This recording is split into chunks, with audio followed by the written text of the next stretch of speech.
दोस्तों आज इस वीडियो के अंदर मैं आपसे बात करने वाला हूँ क्या एक फ़ोटोग्राफ़र को अपनी एडिटिंग खुद करनी चाहिए या नहीं और इसका सल्यूशन क्या है। क्योंकि बहुत सारे सवाल मेरे पास में आ रहे हैं फ़ोटो एडिटिंग को लेके और बहुत सारे जो बिगनर फ़ोटोग्राफ़र्स हैं और इवन जो प्रोफेशनली काम कर रहे हैं फ़ोटोग्राफ़र्स वो भी अक्सर पूछते हैं कि क्या एडिटिंग खुद करना सही है या एडिटिंग को हम बाहर दें या फिर हम अपनी जो हमारी इमेजेस है जो हमारी खुद की फ़ोटोग्राफ़ी है वो कई बार जब हम बाहर अपनी पिक्चर्स को देते हैं तो कई बार हमारी इमेज की जो क्वालिटी है वो कम्प्लीटली चेंज हो जाती है, यानी कि वो अपनी एडिटिंग के साथ में खुश नहीं है और अगर वो खुद एडिटिंग करते हैं तो वहाँ पर काफ़ी सारी समस्याएं हैं। तो ये सारी चीज़ों को लेकर मैंने सोचा क्यों ना आज इस इम्पॉर्टेंट टॉपिक के ऊपर मैं आपसे बात करूँ और अपनी तरफ से जो मेरी जो भी एडवाइस है अगर वो आपको अच्छी लगे तो आप बिल्कुल उसे ले सकते हैं और अगर अच्छी ना लगे तो आप कमेंट्स के अंदर जो है अपने सजेशंस मुझे ज़रूर बताइएगा, उसका मुझे इंतज़ार रहेगा। So welcome back to my channel friends, this is Manish Saxena. शुरू करते हैं।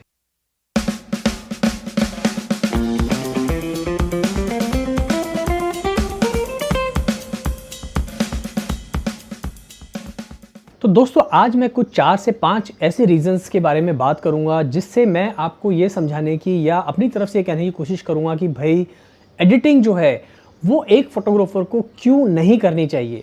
हो सकता है कई लोगों को इस सवाल से इसका जवाब सुन के थोड़ा सा आश्चर्य लगे, लेकिन मैं अपने एक्सपीरियंस से बता रहा हूँ दोस्तों इतने सालों के कि खुद अगर एडिटिंग करते हैं तो क्या क्या प्रॉब्लम्स आती हैं और उनके सोल्यूशन के बारे में बात करेंगे। लेकिन पहले पॉइंट्स पे बात करते हैं कि भाई क्यों नहीं करनी चाहिए। तो सबसे इम्पॉर्टेंट पॉइंट है कि फ़ोटो एडिटिंग जो है दोस्तों ये एक बहुत ही टाइम कंज्यूमिंग जॉब है।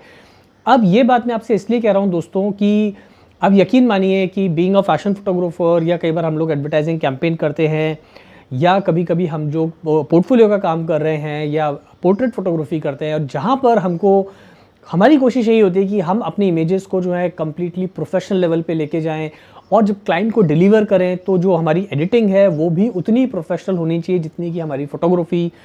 अब यहाँ पे होता ही है कि जब फोटोग्राफी की एडिटिंग की बात आती है फ़ोटोज़ की, तो वहाँ पर अगर आपको एक प्रो लेवल की एडिटिंग करनी है तो वो दोस्तों बहुत ही टाइम कंज्यूमिंग होती है। फॉर एग्जांपल आप स्क्रीन पे देखिए, पिक्चर देख रहे हैं, ये एक दो ब्यूटी शॉट्स मैं आपको दिखा रहा हूँ। जैसे ये पिक्चर आप देख रहे हैं, ये एक ब्यूटी शॉट मैंने लिया था कैंपेन के लिए और अब आप देखिए ये वाला पिक्चर, ये भी मैंने एक ब्यूटी शॉट है, ये मैंने कैंपेन के लिए शूट किया था। यकीन मानिए ये एडिटिंग मैंने खुद नहीं की है, मैंने एक प्रोफेशनल एडिटर से कराई है जो कि मेरा काम जो है काफ़ी सालों से देख रहा है।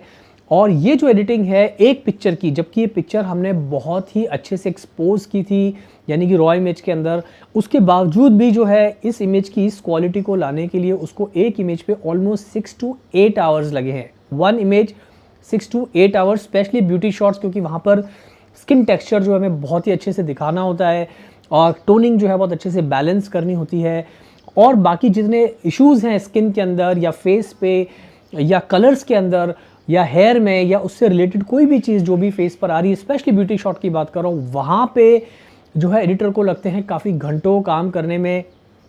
और ये एक तरह का फुल टाइम जॉब है, यानी कि अगर इस तरह की इमेजेस पे एक एडिटर जो कि एक प्रोफेशनल लेवल का एडिटर है उसे अगर 6 से 8 घंटे लगते हैं तो अगर आप एज अ फोटोग्राफर खुद एडिटिंग करने बैठेंगे तो आप सोचिए कि आपको कितना टाइम लगेगा। तो ये एक प्रैक्टिकली जो है चीज़ पॉसिबल नहीं होती है लॉन्ग रन के अंदर। अगर आप मेरी बात से बहुत सारे प्रोफेशनल फोटोग्राफर्स हैं वो अग्री भी करेंगे कि भाई अगर आप एक फुल टाइम करियर में है एज अ फोटोग्राफर और अपनी एडिटिंग आप खुद करते हैं तो दोनों चीज़ें जो है प्रैक्टिकली साथ साथ चल नहीं सकती हैं। उसका कारण ये है कि टाइम कंज्यूमिंग है। उसके अलावा अगर आप 3/4 इमेजेस हैं, फुल लेंथ इमेजेस हैं जहाँ पर आपको बैकग्राउंड्स पे काम करना है, कलर करेक्शंस करने हैं, अनवांटेड चीज़ें जो है उन्हें रिमूव करना है, उसके अलावा स्किन टेक्सचर जैसे कि हो गया, कलर टोनिंग्स हो गई, उसके अलावा दोस्तों की बहुत सारे जो पिक्चर्स के अंदर कई बार आपको चेंजेस भी करने पड़ते हैं, यानी कि आपने पिक्चर कहीं से लिफ्ट की फिर कहीं पे आपने उसको मिक्स किया दूसरे बैकग्राउंड के साथ में। तो ये कोई काम ऐसा नहीं है कि आपने जो है 20 मिनट में, 25 मिनट में या 1-1.5 घंटे में कर लिया। एक प्रोफेशनल एडिटर ये सारे काम करने के लिए कम से कम मिनिमम 2 घंटे से लेके 8 घंटे का टाइम लेता ही लेता है। तो प्रैक्टिकली एक फोटोग्राफर अगर ये सब करेगा तो ये चीज़ जो है प्रैक्टिकली पॉसिबल ही नहीं है और टाइम कंज्यूमिंग है। तो मेरी एडवाइस ये है कि भाई एडिटिंग आप खुद ना करें तो ज़्यादा अच्छा है। दूसरी बात, आज का दूसरा कारण ये रहेगा मेरा क्यों नहीं आपको फ़ोटो एडिटिंग करनी चाहिए, वो ये कि दोस्तों you need different skills for photo editing. अब डिफरेंट स्किल से क्या मतलब है कि जैसे कि फोटो एडिटिंग फोटोग्राफी होती है, यहाँ पर भी आपको बहुत सारे स्किल्स चाहिए होते हैं एक अच्छा फोटोग्राफर बनने के लिए। यानी कि आपका लाइटिंग के ऊपर अच्छा कमांड होना चाहिए, लाइट को ठीक से प्लेस करना चाहिए। अगर आप स्टूडियो में काम करें तो आपको पता होना चाहिए कि आपके लाइट शेपिंग टूल्स हैं, कितने आपको लाइट शेपिंग टूल्स यूज़ करने हैं मॉडल के फेस पे, या किस डायरेक्शन से आपको लाइट थ्रो करनी है, कितनी लाइट थ्रो करनी है, कितना पोर्शन आपको जो है अच्छी उस लाइटिंग में दिखाना है, कितना आपको हाइड करना है, या किस एंगल से आपको लाइट लगानी है, बैकग्राउंड में कितनी लाइटिंग होनी चाहिए। यानी कि आपको एक पूरा प्लान करके जो है आप फोटो शूट करना पड़ता है। सिमिलरली जब एक फ़ोटो एडिटर होता है, फ़ोटो एडिटिंग के अंदर भी जो है आपको स्किल्स बहुत चाहिए होते हैं। वहाँ पर एज अ फोटो एडिटर आपको समझना होता है कि भाई ये इमेज के अंदर क्या क्या इश्यूज़ हैं, फिर उन इश्यूज़ को काम करने के लिए जितने भी टूल्स हैं उस पर आपकी मास्टरी होनी चाहिए। तो वो सारे टूल्स आपको बहुत अच्छे से आने चाहिए। फॉर एग्जांपल ज़्यादातर जो एडिटर्स यूज़ करते हैं टेक्निक, वो एक तो होती है डॉज एंड बर्न टेक्निक, जो कि बहुत ही प्रो लेवल की टेक्निक है और उसको मास्टरी करने में भी टाइम लगता है। ऐसा नहीं कि आपने एक दिन में 2 दिन में सीख ली। It requires lot of patience and practice. Believe me दोस्तों, बहुत प्रैक्टिस करनी पड़ती है, तब जाके आपकी उस टेक्निक पे मास्टरी होती है। एक टेक्निक और होती है जिसे हम कहते हैं फ्रीक्वेंसी सेपरेशन। वहाँ पर भी जो है आपको प्रैक्टिस बहुत चाहिए। आपकी आईज़ जो है ट्रेंड होनी चाहिए हर तरह की फ़ोटोज़ को देखने के लिए, और उनके इश्यूज़ क्या क्या उन फ़ोटोज़ के अंदर है उनको समझने के लिए। तो वो फ्रीक्वेंसी सेपरेशन के अंदर भी आपको प्रैक्टिस तो चाहिए चाहिए। हालांकि उसमें थोड़ा सा कम टाइम लगता है, but again you need lot of practice.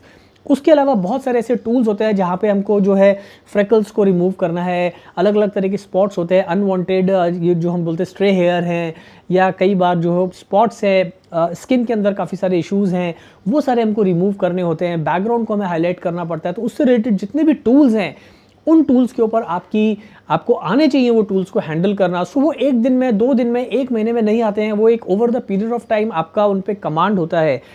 In short कहने का मतलब है कि अगर आप ये सारे टूल्स को सीखने जाएंगे तो आपको 3 से 4 महीने लगते हैं दोस्तों अच्छे से सीखने के लिए। फिर आप कितनी प्रैक्टिस करते हैं तब जाके जो है ये सारे टूल्स पे आपका धीरे धीरे कमांड आने लगता है।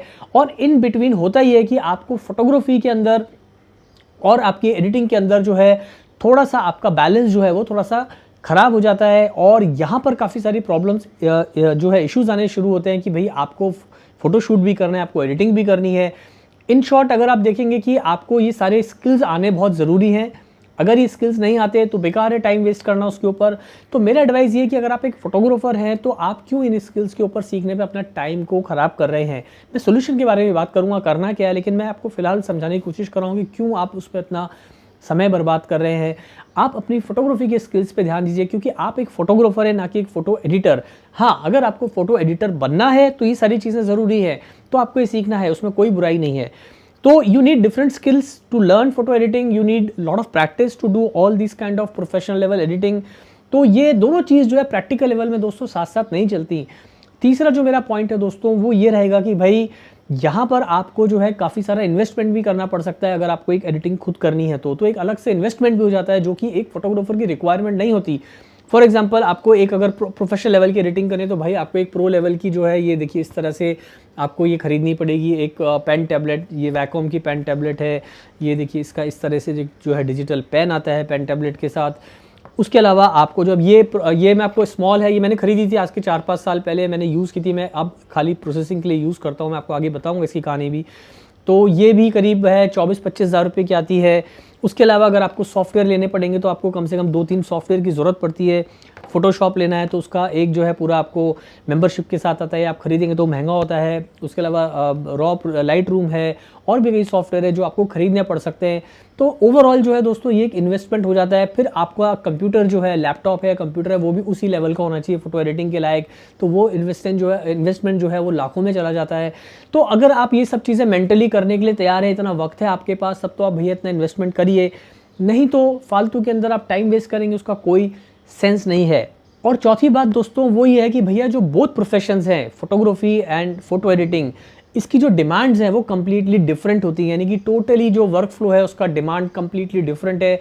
जैसा कि मैंने बताया, फोटो एडिटिंग के लिए आपको कम से कम, एक अच्छा फोटो एडिटर है उसको प्रैक्टिस होनी चाहिए रोज़ 10 से 12 घंटे काम करने की एक स्क्रीन के सामने। फिर स्क्रीन चाहे छोटी हो या बड़ी हो, उसकी आईज़ जो है वो ट्रेन होनी चाहिए। हर तरह की फ़ोटोग्राफ को जो है पूरा एकदम अच्छे से ऑब्ज़र्व करने के लिए, उसको उस इमेजेस के अंदर कमियां ढूंढने के लिए, और कहाँ पर काम करना है एक्चुअली इमेज के अंदर, कहाँ पर एडिटिंग की ज़रूरत है, वो सब के लिए जो है आई स्ट्रेन होनी चाहिए। सो उसकी डिमांड्स अलग होती है, पेशेंस बहुत चाहिए होता है, और आपको जो है आपके जो स्ट्रोक्स हैं आपको जो लगाने हैं अपने पेन टैबलेट से, या आपको जो स्क्रीन कैलिब्रेट करनी है, वो सारी छोटी छोटी चीज़ें जो हैं वो आपको आनी चाहिए। और वहाँ पे आपको काफ़ी पेशेंस से काम लेना पड़ता है, यानी कि घंटों आपको अपने कंप्यूटर स्क्रीन के आगे जो है बैठना पड़ता है एक एडिटर को, तब जाके वो एक बहुत अच्छी पिक्चर्स जो है प्रोड्यूस कर पाता है, उस इमेज के साथ जस्टिस कर पाता है कि जो उसको मिली है एडिटिंग करने के लिए। लेकिन अगर आप एक फोटोग्राफर हैं और अगर आप 8 से 10 घंटा एक स्क्रीन के सामने बैठे रहेंगे दोस्तों, तो आप अपनी फोटोग्राफी की पढ़ाई कब करेंगे, आप फोटोग्राफी कब करेंगे, आप शूट्स की प्लान करेंगे, शूट्स की प्लानिंग जो है वो कब करेंगे। इसी तरह से जो फोटोग्राफी प्रोफेशन है उसकी डिमांड्स कंप्लीटली डिफरेंट होती हैं। भाई एज अ फोटोग्राफर आपको ना केवल अपना फोटोग्राफी का पोर्टफोलियो बिल्ड करना होता है, बल्कि आपको नए नए लोगों से मिलना होता है अपने असाइनमेंट्स के लिए, उनके साथ मीटिंग फिक्स करनी होती है।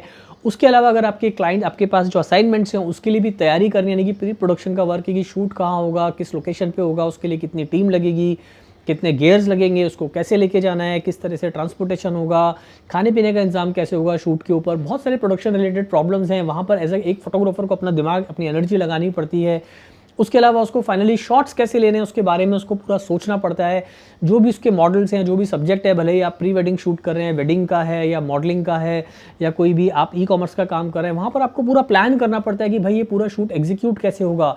तो एक फोटोग्राफर अगर एडिटिंग करेगा और ये सारी चीज़ें करेगा तो उसको बैलेंस करना दोस्तों it is next to impossible. और लॉन्ग रन में जो है, आपने कई लोग जो इस फोटोग्राफी बिजनेस में 8-10 साल से, वो मेरी बात से एग्री करेंगी, बड़ा मुश्किल हो जाता है। तो ये सारी चीज़ें जो है आपको समझने की, भाई दोनों प्रोफेशन की जो है डिमांड्स अलग अलग हैं, और वो डिमांड इतनी अलग है कि आप प्रैक्टिकली अगर आप करने जाएंगे तो आप देखेंगे कि आपको काफ़ी सारे इश्यूज आने लगते हैं। और ये इश्यूज मैंने अपने खुद फील किए अपने साथ इतने सालों के अंदर, इसलिए मैं आपको ये सारी बातें बता रहा हूँ। अब बात ये आती है कि भाई इतना सब कुछ है तो इसका सोल्यूशन क्या है और कैसे हमें अच्छी एडिटिंग मिले। अब जो मुझे काफ़ी सारे फोटोग्राफर्स ने कंप्लेंट की थी कि सर हम जब अपनी फ़ोटो एडिटिंग करते हैं और एडिटिंग को बाहर देते हैं तो वहाँ पे प्रॉब्लम ये होती है कि हमारी पिक्चर्स वो एडिटर है कंप्लीटली अपने हिसाब से चेंज कर देता है। एक तो ये प्रॉब्लम आती है। दूसरी प्रॉब्लम ये आती है कि एक फोटोग्राफर जिस सोच के साथ अपनी फ़ोटोज़ को शूट करता है और एक एडिटर अपनी सोच के हिसाब से उस पर एडिटिंग कर देता है, तो वहाँ पे थोड़ा सा कॉन्फ्लिक्ट हो जाता है कलर्स का, कई बार बैकग्राउंड का, लाइटिंग, जो उसने क्या सोच के फ़ोटो लिया था और क्या वो एडिटर ने एडिट करके दिया, उसमें कई बार कम्प्लीटली एक डिफरेंट जो है पूरी पिक्चर ही चेंज हो जाती है। उसके अलावा जो है एक फोटोग्राफर क्या चाहता है अपने एडिटर से, क्या एडिटर उस बात को समझ पा रहा है कि नहीं, तो यहाँ पे भी काफ़ी सारे कॉन्फ्लिक्ट होते हैं, काफ़ी सारी प्रॉब्लम्स आती हैं। तो अब मैं बात करूँगा सोल्यूशन की। तो देखिए दोस्तों, सोल्यूशन इसके ना दो हैं। पहली चीज़ कि भैया आप जो भी रॉ इमेजेस शूट करते हैं उसकी प्रोसेसिंग जो है वो आप ज़रूर सीख लीजिए, क्योंकि वो टाइम तो उसमें भी लगता है लेकिन वो मैनेजेबल है। तो मैं खुद क्या करता हूँ कि जब भी अपनी पिक्चर शूट करता हूँ कोई भी असाइनमेंट की, तो वो रॉ इमेजेस मैं, जैसे कि मैंने अभी कुछ वीडियोस भी बनाया कुछ पिछले दिनों में कैप्चर वन प्रो पे, तो मैं उसे यूज़ करता हूँ कैप्चर वन प्रो को अपनी रॉ इमेज को प्रोसेस करने के लिए। यानी कि प्रोसेसिंग से मतलब ये है कि उस इमेजेस में जो भी कमी है in terms of exposure, in terms of highlights and shadows, in terms of white balance, in terms of background light, in terms of यहाँ वहाँ कहीं थोड़ा एक्सपोजर का इशू आ गया है, तो वो सब करेक्शन जो है उस सॉफ्टवेयर में मैं कर पाता हूँ। और इसके लिए मुझे ज़्यादा टाइम नहीं लगता। ज़्यादा से ज़्यादा मैं एक इमेज के ऊपर मैक्सिमम 20 to 25 मिनट्स स्पेंड करता हूँ और वो हो जाता है, क्योंकि शूटिंग करते वक्त हम जो है सब कुछ ध्यान रखते हैं तो इतने प्रॉब्लम्स नहीं आते हैं। जहाँ पे थोड़ा क्रिटिकल इशू है वहाँ पर हम लोग थोड़ा सा टाइम ज़्यादा देते हैं। इससे बेनिफिट ये होता है कि जो रॉ इमेज के ऊपर मेरा पूरा कमांड होता है प्रोसेस करते वक्त, और उस रॉ इमेज को बाद में मैं पीएसडी के अंदर कन्वर्ट करके अपने एडिटर को दे देता हूँ या टिफ में कन्वर्ट करके। तो एडिटर को पता होता है कि भाई अब जो रेफरेंस पॉइंट है वो इस प्रोसेसिंग जो इमेज करके दिए वहाँ से हमें शुरू करना है। और जो भी इंस्ट्रक्शंस होते हैं मेरे एज अ फोटोग्राफर मेरे एडिटर को, वो मैं सारे उसको नोट डाउन करा देता हूँ कि भाई अगर यहाँ पे गाल पे कोई स्पॉट है निकालना है, यहाँ की स्किन को प्रिजर्व करना है, टेक्सचर को दिखाना है तो आप ये दिखाइए, स्ट्रे हेयर्स हैं कहाँ पे रिमूव करने हैं, कहाँ रिमूव नहीं करने हैं, कौन से स्पॉट्स रिमूव करने हैं, कहाँ पर थोड़ा सा उसको काम करना है, अगर टीथ है तो वहाँ पर कितना, अगर वाइट करना है तो कितना करना है, आईज़ में अगर थोड़ा सा काम करना है तो कितना करना है, आईब्रोज पे काम करना है या मॉडल के आउटफिट पे काम करना है। जो भी इंस्ट्रक्शंस हो, जो जो इमेजेस में मुझे कमियां लग रही हैं उनको ठीक कराना है, तो वो सारे इंस्ट्रक्शंस मैं लिख के अपने एडिटर को देता हूँ और फिर उसे कहता हूँ कि भाई अब आप इसको एडिट करो, एक सैम्पल जब आप एडिट कर लो मुझे भेजो। और जब वो भेजता है अगर मुझे उसमें कुछ कमी नज़र आती है तो मैं बता देता हूँ भाई ये चीज़ें अभी ठीक नहीं हो, इस पर दोबारा काम कर लीजिए, तो वो करता है। तो यहाँ पर आपको सबसे बड़ी बात यह है कि आपको अपने एडिटर को एक अच्छा ढूंढना पड़ेगा, और एडिटर ऐसा ढूंढिए जिसके पास जो है काफ़ी पेशेंस हो, आप ही की तरह वो पैशनेट हो और आपको जो भी एक बजट आप ज़रूर लेके चले, क्योंकि देखिए कोई भी एडिटर है ना, जो भी प्रोफेशनल एडिटर है, वो एक फोटोग्राफर, जैसे आप फोटोग्राफर है, आप पैसे के लिए काम कर रहे हैं, आप अपनी कमाई करते हैं अपने असाइनमेंट से, तो एक फोटो एडिटर भी जो है अपनी फोटो एडिटिंग से इनकम करता है। तो ये आपको मानना पड़ेगा कि भाई आप सोचेंगे कि वो सस्ते में काम कर देगा एक अच्छा एडिटर, वो ऐसा नहीं होता है। तो आपको एक बजट लेके चलना पड़ेगा कि भाई पर इमेज में इतना खर्चा करूँगा, और अपने एडिटर से आप डिस्कस करिए। जनरली जो एडिटर्स होते हैं वो क्या करते हैं कि जो प्रोफेशनल एडिटर्स की बात कर रहा हूँ, वो एक इमेज को देखते हैं, वो पहले आपसे लो रिजोल्यूशन वाली इमेजेस मंगा लेते हैं, उन्हें देखते हैं और फिर बताते हैं कि भाई इसमें इतना इतना काम है, इतना इतना पैसा होगा पर इमेज के हिसाब से। तो यही सही तरीका होता है कि भाई जिस इमेज में ज़्यादा काम है उसमें थोड़ा ज़्यादा पैसा चार्ज करते हैं, जिसमें कम काम है उसमें कम पैसा चार्ज करते हैं। लेकिन इससे बेनिफिट ये होता है कि जब आपने एक शूट कर लिया और आपने प्रोसेस करके, मान लीजिए आप 3 इमेजेस आपने प्रोसेस करके दी, 3 इमेजेस को कर दिया, मान लीजिए 20 इमेजेस आपको क्लाइंट को देनी है, तो आज 3 इमेजेस आपने प्रोसेस कर ली 1-1.5 घंटे में, उसको आपने जो है अपने घर से ही अपलोड कर दिया, एडिटर के ईमेल पे भेज दिया आपने, और उसके बाद उसने डाउनलोड किया, उस पर काम करना शुरू किया। उस बीच आपने 3 इमेजेस दूसरे दिन कर ली, तो ओवरऑल 1 हफ्ते के अंदर पूरा काम हो जाता है ये, यानी कि 1 वीक के अंदर आप पूरी डिलीवरी देते हो क्लाइंट को विद प्रोफेशनल एडिटिंग के साथ में। और वो 1 वीक आपने अपनी मार्केटिंग भी की, अपने क्लाइंट्स के साथ मीटिंग भी सेटअप किया, आपने अपने इंग्लिश शूट की भी प्लानिंग की। तो यहाँ पर आपके नंबर ऑफ असाइनमेंट्स हैं वो धीरे धीरे बढ़ते हैं एज अ फोटोग्राफर, क्योंकि एज अ फोटोग्राफर आप जितना शूट करेंगे उतनी आपकी अर्निंग बढ़ेगी, उतना एक्सपीरियंस बढ़ेगा, उतना अच्छा आपका पोर्टफोलियो बिल्ड होगा। तो इन बातों का आपको दोस्तों बहुत ध्यान रखना है। तो यहाँ पर आपको बैलेंस रखना है। अब होता क्या है कि एडिटर्स अभी फोटोग्राफर्स करते क्या है कि खुद एक असाइनमेंट करा, फिर उसकी एडिटिंग लेकर बैठ गए।